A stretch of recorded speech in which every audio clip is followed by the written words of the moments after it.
بینران و بیسەرانی ئازیز، ئەوەی کە دەیبیستن راپۆرتێکە سەبارەت بە گوشاری ئەمریکا بۆ دەستپێکردنەوەی هەناردەی نەوتی کوردستان. بەپێی راپۆرتی ئاژانسی ڕۆیتێرس، حکوومەتی ئەمریکا گوشارەکانی خۆی لەسەر حکوومەتی عێراق بۆ دەستپێکردنەوەی هەناردەی نەوت لە هەرێمی کوردستان زیاد کردووە. ئەم ئاژانسە نووسیویەتی کە حکوومەتی دۆناڵد ترامپ هەڕەشەی لە حکوومەتی ناوەندی عێراق کردووە کە ئەگەر بەغدا خۆی لەم کارە بپارێزێت، مەترسی سزاکانی هاوشێوەی ئەوەی دژی ئێران لە عێراق جێبەجێ دەکرێت، دەستپێکردنەوەی خێرای هەناردەی نەوتی کوردستان دەتوانێت کەمبوونەوەی هەناردەی نەوتی ئێران قەرەبوو بکاتەوە کە ئامریکا دەیەوێت بیگەێنێتە سەفر. ئەم هەنگاوە بەشێکە لە هەڵمەتی گوشاری زۆری حکوومەتی ترامپ دژی کۆماری ئیسلامی کە بە ئامانجی بڕینی تەواوی داهاتی نەوتی حکوومەتی ئێران و ڕێگریکردن لە پێشکەوتنی بەرنامەی ناوەکی تاران داڕێژراوە. وەزیری نەوتی عێراق بە شێوەیەکی چاوەڕوان نەکراو ڕایگەیاند کە هەناردەی نەوتی کوردستان هەفتەی داهاتوو دەست پێ دەکاتەوە. ئەم بڕیارە دەتوانێت کۆتایی بە نزیکەی 2 ساڵ ناکۆکی پێنێت کە بۆتە هۆی وەستانی ڕۆژانەی زیاتر لە 400,000 بەرمیل نەوتی کوردستان لە ڕێگەی تورکیەوە بۆ بازاڕەکانی جیهانی.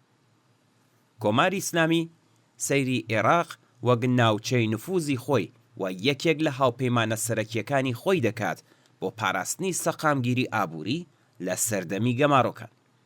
بەڵام حکوومەتی عێراق کە پەیوەندی نزیکی لەگەڵ هەردوو ئامریکا و کۆماری ئیسلامی هەیە، نیگەرانە لەوەی ببێتە مەیدانی ململانە سیاسەتەکانی گوشاری ئەمریکا دژی کۆماری ئیسلامی ئێران.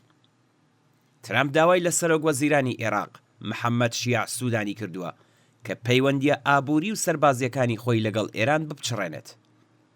هەفتەی ڕابردووش بانکی ناوەندی عێراق 5 بانکی تایبەتی تری لەسەر داواکاری وەزارەتی خەزانەداری ئەمریکا لە دەستگەیشتن بە دولار بێبەش کرد.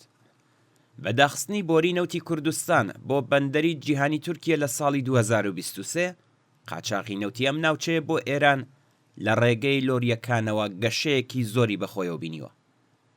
بەوتەی 6 سەرچاوەی ئاگادار وەلایەتە یەکگرتووەکان داوای لە حکوومەتی عێراق کردووە کە ڕێگە لەم قاچاغە بگرێت. یەکێک لە بەرپرسانی نەوتی عێراق وتی حکوومەتی ئەمریکا گوشار دەخاتە سەر حکوومەتی عێراق تاکو نەوتی کوردستان لە ڕێگەی تورکیەوە بۆ بازاڕەکانی جیهانی هەناردە بکرێت، نەک بە هەرزان بفرۆشرێت بە ئێران.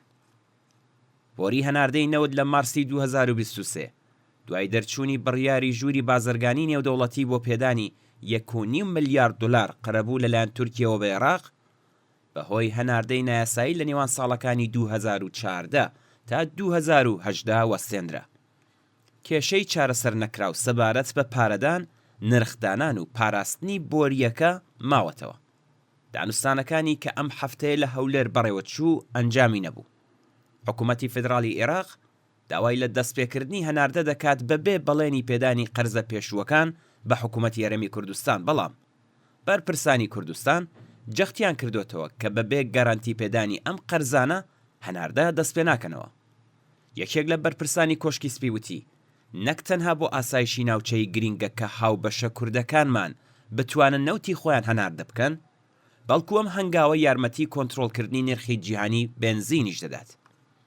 دەستپێکردنەوەی هەناردەی نەوتی کوردستان دەتوانێت بەشێک لە کەمبوونەوەی ئەگەری خستنەڕووی نەوتی ئێران قەرەبوو بکاتەوە، بەڵام ئەم بڕە تەنها بەشێکی بچووکە لە زیاتر لە 2 ملیۆن بەرمیل نەوتی خاو و سوتەمەنی کە ئێران ڕۆژانە هەناردەی دەکات قەرەبووی دەکاتەوە. لەگەڵەوەشدا کۆماری ئیسلامی تا ئێستا توانیویەتی ڕێگەگەلێک بۆ دەور لێدانەوەی گەماڕۆکانی ئەمریکا بدۆزێتەوە. یەکێک لە بربەستە سەرەکیەکان بۆ دەستپێکردنەوەی هەناردەی نەوتی کوردستان کێشە چارەسەر نەکراوەکان لەگەڵ تورکیە و پابەندبوونی عێراقا بۆ ئۆپێک پڵاس. ئەم نیگەرانی هەیە کە زیادبوونی خستنەڕووی نەوت لە هەرێمی کوردستان لەوانەیە عێراق لە سنووری بەرهەمهێنانی ڕێککەوتوو لەگەڵ ئۆپێک پڵاس تێپەڕێنێت.